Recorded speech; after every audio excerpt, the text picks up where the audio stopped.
आइए आज हम लोग क्लासिफिकेशन ऑफ नंबर्स, संख्याओं का वर्गीकरण के बारे में सीखते हैं। इसमें हम लोग कॉम्प्लेक्स नंबर अर्थात सम्मिश्र संख्या किसे कहते हैं उसके बारे में जानते हैं। तो कॉम्प्लेक्स नंबर को दो भागों में बांटा गया है, वास्तविक संख्या, काल्पनिक संख्या। वास्तविक संख्या किसे कहते हैं? माइनस इंफिनाइट से प्लस इंफिनाइट तक के सभी संख्याओं को क्या कहते हैं? वास्तविक संख्या कहते हैं। जैसे minus infinite dot dot -3 -2 -1 0 1 2 dot dot plus infinite, ये सारी की सारी संख्याएं क्या है? वास्तविक संख्या। अब हम लोग बात करते हैं काल्पनिक संख्या। तो वैसी संख्याएं जो रूट के अंदर ऋणात्मक मान को प्रदर्शित करता है उसे हम लोग क्या कहते हैं? काल्पनिक संख्या कहते हैं। जैसे √-4, √-9, √-2, √-3। तो ये सारी जो संख्याएं होंगी रूट के अंदर ऋणात्मक जो मान होगा उसको हम लोग क्या कहते हैं? काल्पनिक संख्या कहते हैं। अब √-4 को हम लोग कैसे वर्गमूल फाइंड करते हैं उसको देखते हैं। तो √-4 इक्वल √4 गुणे -1। 4 को अलग करेंगे, √-1 को भी अलग करेंगे। 4 का वर्गमूल जो होगा 2 होगा, √-1 का क्या होगा? i को हम लोग आइओटा के नाम से जानते हैं। i क्या है? i आपका काल्पनिक संख्या है, काल्पनिक संख्या को सूचित करता है। जैसे i का जो वैल्यू होता है बराबर √-1। अगर हम दोनों तरफ स्क्वायर करेंगे तो i स्क्वायर बराबर होगा -1। अब i के पावर 2 के पावर 2 मतलब -1 के पावर 2, तो इसका वैल्यू कितना होगा? 1 होगा। अब कॉम्प्लेक्स नंबर क्या है? वास्तविक संख्या और काल्पनिक संख्याओं के समूह को हम लोग क्या कहते हैं? Complex number. वास्तविक संख्या प्लस काल्पनिक संख्या बराबर क्या होगा? कॉम्प्लेक्स नंबर होगा। जैसे a + i b, a क्या है? रियल नंबर है, b क्या है? इमेजिनरी नंबर को सूचित करेगा। क्यों? क्योंकि i के साथ है। i आपका क्या है? काल्पनिक संख्या को इंडिकेट करता है। तो जैसे 5 + 3i 5 3i, i का जो वैल्यू होता है √-1। अर्थात कहने का अर्थ है कि वास्तविक संख्या और काल्पनिक संख्या के समूह को हम लोग क्या कहते हैं? कॉम्प्लेक्स नंबर कहा जाता है। अब हम लोग बात करते हैं वास्तविक संख्या को दो भागों में बांटा गया है, एक दशमलव, एक पूर्णांक संख्या। तो दशमलव को भी दो भागों में बांटा गया है, एक शांत और एक होता है अशांत। तो पहले हम लोग जानते हैं कि दशमलव किसे कहते हैं।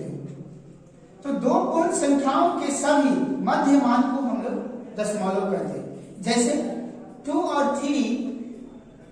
3 जो है एक पूर्ण संख्या है, परंतु इसके बीच के जो मध्य मान होंगे जैसे 2.1, 2.2, 2.3, 2.4, 2.5, ये सारे के सारे क्या होंगे?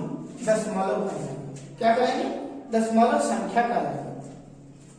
अब दशमलव संख्या को दो भागों में बांटा गया, एक शांत और एक है अशांत। एक शांत है, दूसरा क्या है? अशांत। तो टर्मिनेटिंग, इसको अवसानी के नाम से भी हम लोग जानते हैं, अशांत को अनवसानी के नाम से जानते हैं। अवसानी का मतलब होता है कि जिसका मान समाप्त हो जाए, जिसका अंत हो, उसी को हम लोग क्या कहते हैं? अवसानी कहते हैं। ठीक है। जैसे 1/5 बराबर क्या होता है? 0.2। अर्थात 1 में 5 से भागा करेंगे 0.2 होगा, 1 में 2 से भागा करेंगे 0.5 होगा, 1/4 में भागा करेंगे 0.25 होगा। उसी प्रकार अशांत में अगर हम लोग बात करते हैं तो अशांत 1/3 मतलब 1 में 3 से भागा करेंगे तो इसका मान कभी शांत नहीं होगा, मतलब ये इसका मान कभी भी समाप्त नहीं होगा। अशांत में भी दो टाइप से होते हैं, जैसे आवृत्ति, अनावर्ती। रिक्टिंग, इसको रेकरिंग के नाम से भी जानते हैं, इसको नॉन रिकरिंग के नाम से जानते हैं। अब आवृत्ति का मतलब क्या है? किसी बात को दोहराना, बार बार किसी बात को क्या करना होता है, दोहराना होता है। जैसे 1/3 तो 0.333 डॉट डॉट डॉट, मतलब ये इसमें एक ही अंक को बार बार क्या कर रहा है, रिपीट कर रहा है। जैसे 0.252525, मतलब 25 क्या कर रहा है, बार बार रिपीट कर रहा है। इसको हम लोग ऐसे भी लिख सकते हैं, जितनी संख्याएं बार बार रिपीट करती है उसके ऊपर हम लोग क्या देते हैं, रेकरिंग दे देते हैं। अब हम लोग बात करते हैं अनावर्ती।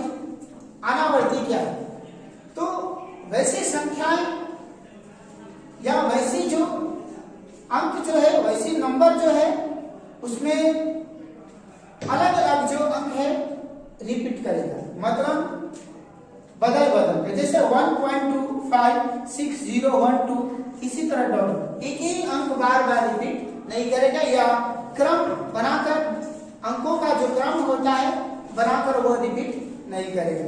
जैसे 3.2407 डॉट, उसी प्रकार अगर हम बात करें 4.320117 डॉट, ये क्या कहलाएगा, अनावर्ती कहलाएगा। अनावर्ती का मतलब होता है जो बात रिपीट ना करे। जैसे हम किसी शब्द को अदल बदल के बात करेंगे तो उसे हम लोग क्या कहेंगे, अनावर्ती कहेंगे। या अगर हम दिन में मान के चलिए अदल बदल कर कपड़े हमेशा पहनते रहे, कपड़ा जो है हमेशा चेंज कर करके पहने, तो उसे हम लोग क्या कहेंगे, अनावर्ती। अगर बार बार अगर हम लोग पहनते हैं तो उसे हम लोग क्या कहेंगे, आवृत्ति कहेंगे। क्या कहेंगे हम लोग, आवृत्ति। आवृत्ति का मतलब क्या है, रिपीट करना। अब हम लोग पूर्णांक संख्या के बारे में पढ़ते हैं। पूर्णांक संख्या क्या है, तो पूर्णांक संख्या ऋणात्मक और धनात्मक और शून्य के जो परिवार है, समूह है, उसे हम लोग क्या कहेंगे, पूर्णांक संख्या कहेंगे। ऋणात्मक, शून्य, धनात्मक। ऋणात्मक में आएगा -1, -2 डॉट डॉट -इंफिनिटी।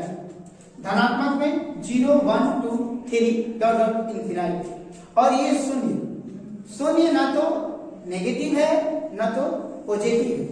जैसे अगर हम बात करें गाड़ी की, तो बाइक अगर हम चलाना चाहते हैं तो पहले हम लोग न्यूट्रल में करते हैं। तो न्यूट्रल में जब हम करेंगे तो इसका मतलब यह है कि गाड़ी ना तो बंद है ना तो चल रही है, अर्थात वो क्या है, न्यूट्रल में है। उसी प्रकार का शून्य है, ना तो नेगेटिव है ना तो पॉजिटिव है।